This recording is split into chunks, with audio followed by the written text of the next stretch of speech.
이제 선거 얘기를 좀 해볼까요? 예. 네, 이수진 후보에 대한 동작을 주민들의 지지가 장난이 아닙니다. 그렇죠. 네, 동작을이라면 흑석동, 상도 1동, 사당 1동에서 5동까지 합친 거, 이걸 동작을이라고 하는데 왜 이런 현상이 나타나는 걸까요? 뭐 제 개인적인 생각입니다만은 네. 첫 번째는 이제 대통령에 대한 그 확고한 지지, 이게 흔들리지 않는 지지. 이가 우선은 이제 영향을 좀 미치는 것 같습니다. 뭐 최저임금이라든지 뭐 부동산이라든지 그 이제 부분적 정책에 대해서 이제 반대는 할 수가 있는데 네. 전반적으로 흐름, 대통령이 지금 이 국정을 갖다 끌고 가는 기조라든지 방향성에 대해서는 사람들이 이제 많은 사람들이 동의를 하는 것 같아요. 장사하시는 분도 아니 요거 내가 최저임금이 장사도 안 되는데 최저임금 올리라고 하니까 이거 좀 부담된다 하고 대통령에 대해서 싫은 소리를 할 수 있고 여론조사 오면 나 반대한다 이렇게 할 수는 있는데 전반적으로 흘러가는 정책이나 전체를 봤을 때는 그래도 맞다. 대통령이 하는 게 지금 옳다라고 이제 판단을 해주시는 것 같고, 둘째는 이제 거기에 비견해서 이제 야당의 부실함입니다. 부실함. 특히 이제 그 미래통합당이죠. 네. 이 사람들은 지난 3년 동안에 한 게 뭐냐, 우리가 주민들도 쳐다보고 있거든요. 우리가 뭐 우리 눈 때문에 우리가 아전인수를 해석하는 게 아니라 그분들도 이제 보세요. 이제 중도층이라든지 또는 온건한 보수 분들이 보기에도 아무런 대안이 없어. 대통령 취임하시고 나서 3년 동안에 지금 20몇 차례에 대한 그 국회 보이콧이 있잖아요. 네. 국회를 일을 안 해. 그냥 발목만 잡고 있는 거죠. 그리고 툭 하면 나가가지고 황교안 특히 되고 나서는 그 좀 정상적으로 보이지 않는. 갑자기 머리를 깎고. 그리고 또 태극기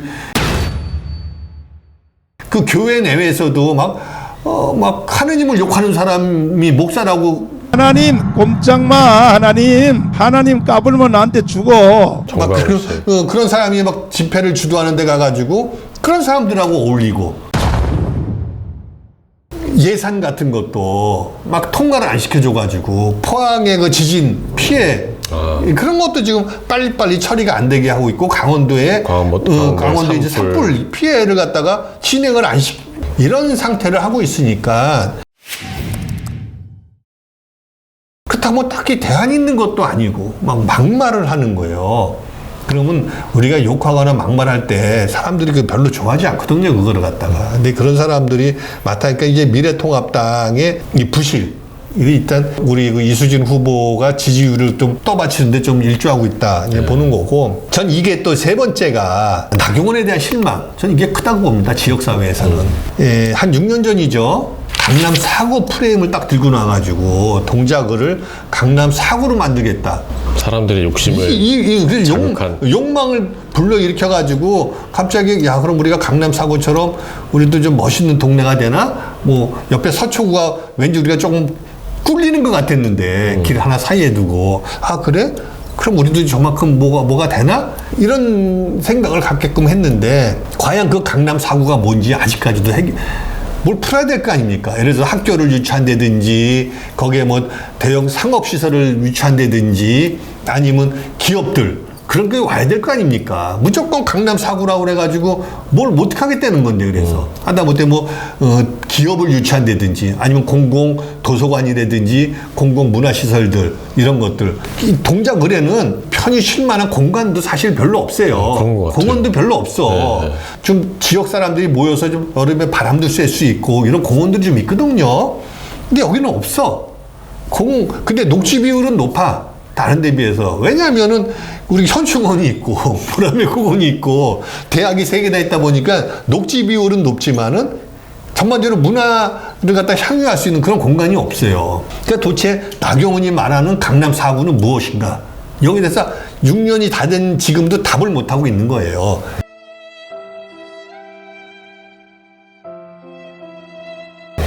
그러다 보니까 사람들은 이제 짜증이 나고 실망을 하게 되는 데다가 또 지난 한 1년 동안에 이제 원내대표를 딱 맡지 않습니까? 네. 아마 본인은 원내대표를 맡을 때 그래 내가 이제 선거는 걱정하지 않아도 된다.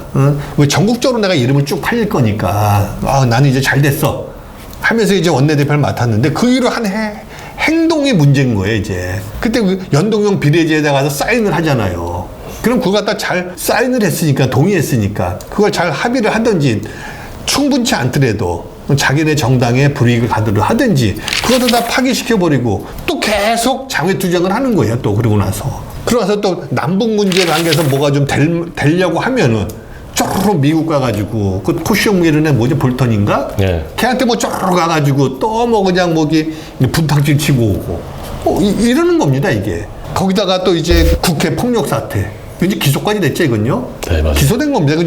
그 재판이 진행되는 겁니다 이거. 국회 폭력 사태는 굉장히 중형입니다 이거. 그 폭력에서 빠루 들고 설치고 막 이러는 걸 갖다가 지역에다 보여주는 거예요. 그러니까 민생은 전혀 신경을 안 쓰고 오로지 권력 투쟁, 정치 투쟁만 일삼으니까는 동작구을 이게 주민들이 볼 때는 어떻게 보겠습니까? 강남 4구는 오간 데도 없지. 답답한 거죠. 저거는 가서 맨날 국회 가서 저렇게 그냥 엉뚱한 지진하고 앉았지. 동네 오면은 그냥 셀셀 웃어가면서 그냥 입 바른 소리만 하고 하나도 약속은 안 지키지. 그 신뢰를 갖다가 다 잃는 거예요. 지역에 기여한 게 없다 보니까 지역에서는 그거 보는 거 아닙니까? 또 개인 비리로다 또 11차례나 고발을 당했어요. 그렇죠. 이게 심각한 겁니다. 이미 국회 폭력 사건으로 이제 기소가 됐는데, 곧 이제 재판이 시작될 텐데, 그거 말고도 11차나, 이건 또 개인 비리입니다. 뭐 딸의 입시 비리라든지, 아들의 또 그런 잘못된 그 논문 관련 문제라든지, 하여튼 뭐 이런 것들이 많아요. 그러다 보니까는, 당연히 지역에서 이제 여론이 안 좋죠. 뭐, 대통령의 지지율도 있고, 그다음에 야당의 그런 부실함도 있고 나경원의 실망감도 있지만 이럼에도 불구하고 후보가 제대로 된 후보가 아니되면은 그렇게 사람들이 희망을 갖지 않을 텐데 이수진 후보가 잘은 모르지만 아직 낯설어서 온 지 얼마 안 돼서 다 프로필을 보니까는 사법개혁한다고 열심히 노력했어. 사회적 약자를 위해서 법원 내에서 열심히 싸워온 사람이야. 그리고 보니까는 너무 인상도 좋고 굉장히 청렴하다고 하고 그래? 그러면 한번 이 사람한테는 기대를 걸만할까? 하니까 이제 지지율이 막 올라가는 거지, 이제.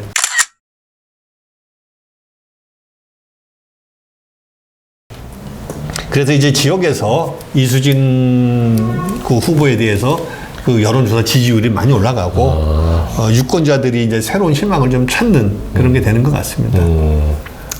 이수진 후보 공천 이후에 정말 많은 여론조사 결과가 발표가 됐었고 수시로 여론조사 전화가 오기도 합니다. 저 좀 전에도 받았는데. 그래요? 네, 아마 4.15 총선 최대 관심 지역이라서가 아닐까 이런 생각이 좀 드는데 여지껏 발표됐던 여론조사 결과 좀 어떻게 해주시죠? 예, 제가 이제 보면은 한 7개 정도가 제가 파악하고 있는 것 같아요. 네.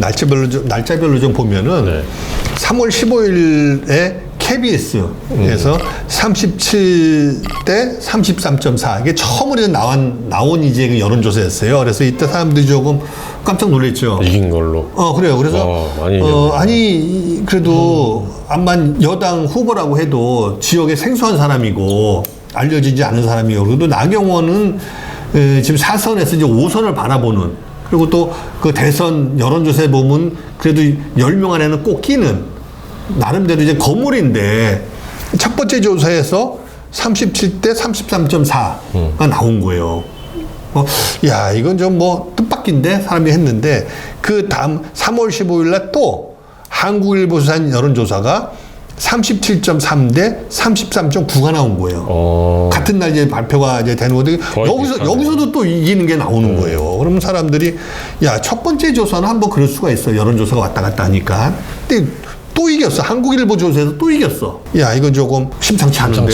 예, 사람들이 지금 저쪽 빨간 옷 입은 사람들 요즘 이제 핑크색 입고 다니죠. 이제 긴장을 하게 되는 거죠. 근데 3월 16일 날, 그 다음날이 이제 중앙일보에서 조사한 거는 36.2 대 36.6.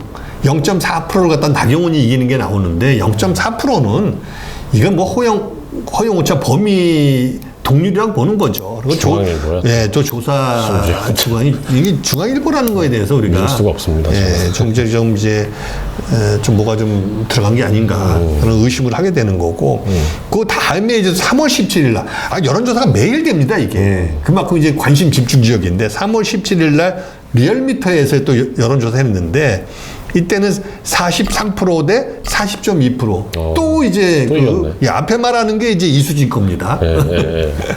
3% 가까이 또 이기는 게 나오는 겁니다. 계속 이기는 거야 이제. 한 번은 이제 동률이라고 보고 중앙일보 건 동률이라고 보면은. 네. 또 하루 그 다음날 3월 18일 날 JTBC에서 여론조사했는데 요거는 또 차이가 많이 나요. 44.9% 대 34.3%. 이제 10%가 넘는 게 나오는 두 자릿수가 나오기 시작하는 겁니다. 시간이 지날수록 좀 올라가는 것 같은데.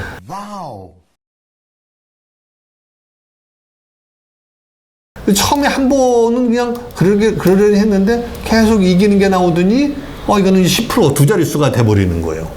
그것도 JTBC도 사실 잘 못 믿을 동네인데 요즘. 손석희 씨가 그렇게 되고 나서. 그다음에 3월 20일 날 하루 쉬고 3월 20일 날 오마이뉴스에서 또 조사한 게 있는데 이게 47.1% 대 35.4%. 이것도 제법 차이가 많이 나죠 이제. 이거 11% 가까이 나는 겁니다. 그리고 또 3월 22일 날 서울경제에서 한 거는 44% 대 34.9%. 이거 거의 10% 차이가 나는 거예요. 9.1% 나니까는. 이 정도가 나눠가지고 저 빨간 옷 입은 나경원 쪽에서 지금 멘붕이 오게 생기지 않았습니까? 비상이겠는데. 이거 지금 뭐 한 번도 이긴 게 안 나오는 거예요. 지금 3월 5일 이게 지금 중앙일보만. 그거는 동률이죠. 0.4% 차이라는 거 자기네도 이거 이겼다고 쪽팔려서 말 못할 거야 이제. 그러니까 3월 15일부터 3월 22일까지 진행된 여론조사에서 나경원이가 다 집니다. 다 지고 아까 보셨지만 어떤 거는 두 자릿수 나오는 것도 있어요. 이렇게 되는 겁니다. 중앙일보가 0.4% 차이니까 누가 이겼다고 말할 수는 없을 그렇죠. 것 같고. 뭐. 네. JTBC 좀 전에 말씀하신 JTBC나 오마이뉴스 조사는 차이가 10%를 넘었고 서울경제 여기 조사도 보니까는 9% 넘는 차이가 있네요. 9.1% 뭐 이렇게 차이가 나죠. 정치신 이수진 후보로서는 정말 매우 흐뭇한 결과겠네. 아마 본인도 조금 놀랬을 것 같아요.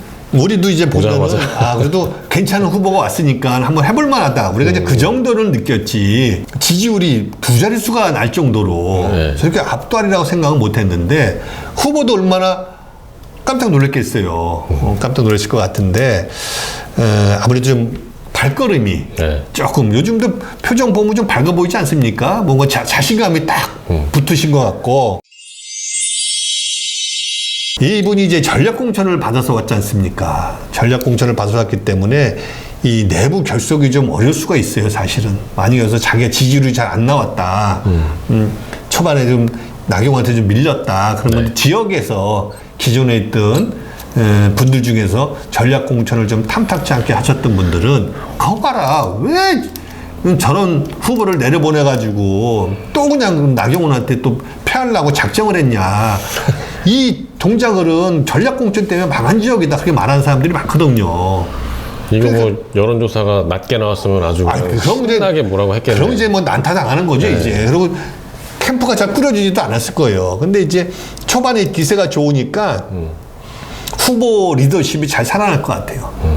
후보가 이제 캠프나 또 지역위원회 동작을 지역위원회를 장악하지 못하면 선거가 이제 중구난방이 되거든요. 근데 이제 초반에 여론조사가 상당히 이제 좋게 나왔기 때문에 이제 후보 앞에서 아무도 말을 못하고 당의 선택에 대해서 누구도 시비를 걸 수 없는. 그 과거의 여론조사들을 좀 보면은 항상 동작을 쪽에서는 나경원이 계속 우세였었던 것 같은데 이번에는 완전히 좀 다른 분위기인 것 같아요. 그죠? 그 전에 이제 우리 여론조사를 보면은 전에 그 노회찬 그 우리 의원님께서 나오셨을 때도 그렇고 우리 허동준 전 지역위원장께서 나오셨을 때도 그렇고 하여튼 여기는 계속해서 미래통합당 의원이 당선된 곳이에요. 여기는 옛날에 노무현 대통령 때 딱 한 차례 탄핵 정국에서 이계한 씨가 이제 그때 그 노무현 돌풍을 업고 당선된 거 외에는 계속 보수적인 후보가 당선된 지역이죠, 여기가. 그러다 보니까는 초반에 여론조사 가지고 우리 민주당 후보가 앞선 적은 없어요. 노회찬 후보도 이제 처져 있다가 쫓아가는 거죠, 이제. 단일화하고 뭐 하고 하면서 계속해서 그 격차를 줄여가가지고 이제 한 850표 차까지 쫓아갔다가 뭐 마지막 벽을 못 넘으셔서 참 안타깝게 이제 패했는데, 이렇게 선거 초반에 압도적으로 이렇게 막 밀고 나간 경우는 없어요. 이게 참 특별한 현상이다. 저는 이제 그렇게 보는 거죠. 그러면 지금 상황에서 이수진 후보가 주력하거나 경계해야 될 것들이 뭐가 있을까요? 선거운동 개시일이 4월 2일이라서 아직 시간이 좀 남아있는데. 네, 좀 여론조사에서 좀 그 세밀하게 이제 그 조사한 부분이 있던데, 뭐 여론조사에서 거길 보니까는 이수진 후보의 강점, 네. 이수진 후보의 강점은 소속 정당. 민주당. 예, 민주당의 지지율이 높다. 좋은 정당에 있다. 그리고 민주당의 지지율이 높은 것은 왜 높다? 대통령이 높으니까 높다. 결국은 대통령 지지율에 영향을 많이 받고 있다. 그렇죠. 이런 그 버프가 있죠. 의미가 있는 거고, 또 하나는 이제 도덕성과 청렴성 분이지. 왜냐하면 이제 그 법원의 판사로 오래 계셨기 때문에 특별하게 뭐 험집이 있거나 문제를 일으키신 분이 아니기 때문에 거기에 대해서 이제 정치 신인이고 하니까는 저분은 깨끗할 것이다. 청렴할 것이다, 순수할 것이다, 이런 데다 강점을 많이 두고 이제 지지를 하시는 모양이에요. 그러니까 이런 걸 갖다 더 잘 살리면 되실 것 같고, 나경원의 강점은 또 무엇인가 또 조사를 한 게 있어요. 근데 보니까는 나경원의 강점은 후보 자질. 참 개인? 응? 개인의 자질이요? 후보. 나경원이가 후보 자질이 좋다. 어떤 면에서? 어떤 면에서는 뭐 좀 봐야 되는데. 그리고 공약과 평판. 아니, 공약은 후보 선거 시작도 안 해서 어떤 공약인지도 모르고, 또 평판? 그 사람에서 좋게 말하는 사람이 있는지 모르겠는데, 그게 뭐냐면 이거는 이런 겁니다. 후보 자질 및 공약과 평판, 이런 것은 사실은 그게 묻지마 지지를 하려다 보니까, 당신 왜 지지하는데? 그러면 나 몰라, 그냥 걔가 좋아, 이럴 수는 없으니까, 그 사람이 그래도 국회의원을 오래 했으니까 후보 자질이지 않습니까? 이렇게 얘기하는 거고, 오래 했으니까 후보로서. 그 다음에 이제 공약은 뭐 지난번 선거에도 좋은 공약 있잖아요. 그 강남 4구 이런 거 있고, 다니다 보니까 뭐 사람이 이쁘고 겸손하고 뭐 잘 웃고 뭐 이러던데요. 뭐 이런 것들 전혀 그냥 현실에 와닿지 않는 그런 거에 대해서 이제 어떤 그런 명분을 주고 이제 지지를 하는 것 같은데, 제가 볼 때는 지금의 상황은 낯설음과 익숙함의 싸움입니다. 충돌을 일으키고 있는 거예요. 아무래도 이수진 후보는 낯설죠. 낯설음과 익숙함의 싸움이다. 그렇기 때문에 저는 이수진 후보가 지금 해야 될 것은 그 낯설음을 빨리 극복하는 일이다. 이제 후보들은 지역 주권자들은 이제 찍어낼 준비가 돼 있잖아요. 막 그렇죠. 10% 이상 차이가 나잖아. 다른 그 조세도 보면 당선될 것 같은 사람, 거기서는 밀리고 있거든요. 그러니까 저 사람 좋아, 막 찍어주고 싶은데 아직 의심이 드는 거예요. 될까? 저 사람이 내가 생각하는 것만큼 좋은 사람일까? 그래, 의심이 있는 거지. 이제 막 찍어주고 싶은데. 그래서 그 낯설음을 빨리 해소하는 길이다. 낯설음을 빨리 해소하고 나의 본 모습, 나의 그 진정성 있는 모습, 친숙한 모습으로 유권자들한테 다가가야 된다. 그게 이제 필요한 거고, 경계해야 될 것은 오만, 방심, 이런 것들입니다. 그래도 아까 이제 그 우리가 이수진 후보의 장점이라는 걸 봤을 때 소속 정당이 나왔잖아요. 즉 이것은 대통령의 지지율, 민주당의 지지율이 나한테 지금 투사되고 있다. 나한테 투사되고 있다. 그걸 이제 인식을 해야 되는 겁니다. 그걸 먼저 인식을 해야 되고, 그 다음에 또 하나는 안티 나경원. 나경원이 싫은 사람들이 많아, 사실은. 그런 사람들도 나를 지금 지지하고 있는 거예요.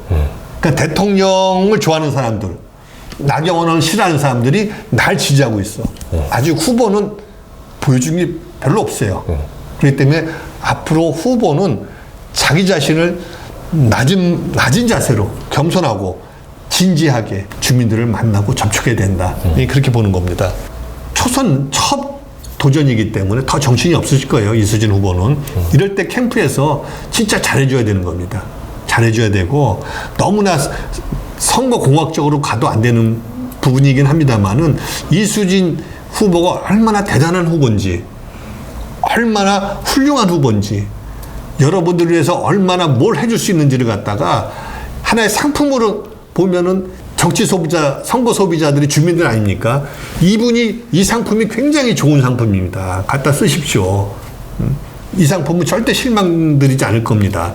그걸 잘 소비자한테 유통시킬 수 있게끔 캠페인을 만들어내야 되는 거예요, 이를 갖다가. 그렇죠. 그래서 정확하게 정보를 전달할 수 있도록. 그럼요. 그 사용 설명서가 있잖아요, 그렇죠. 우리가. 네. 제품 보면은 그 사용 설명서를 갖다 알기 쉽게. 그리고 선거 캠페인도 캠프 위주로 하지 말고 그 선거 소비자인, 정치 소비자인 주민들 입장에서 하나하나 봐줘야 되는 거죠. 과연 이런 이벤트나 이런 퍼포먼스를 했을 때 얼마나 많은 주민들이, 얼마나 많은 지지자들이 쫓아올 수 있는가, 동참할 수 있는가도 꼼꼼히 챙겨보고, 그냥 일을 위한 일, 어떤 그런 행사를 위한 행사가 아니라 진짜 소비자, 이 주권자인 주민하고 또는 지지자들하고 같이 할 수 있는 게 뭔가를 잘 생각을 해봐야 될 것 같아요. 네, 지금의 분위기가 흐트러지지 않도록 캠프에서 좀 잘해줘야 될 것 같습니다. 후보하고 캠프, 그 지지자들이 함께 치르는 이런 선거인 만큼 조화가 좀 잘 이루어지기를 좀 기대해 봅니다. 오늘은 이수진 후보에 대한 이야기와 그리고 그 선거 판세를 잠깐 짚어봤습니다. 다음 시간에 다시 뵙겠습니다. 안녕히 계세요. 네, 감사합니다.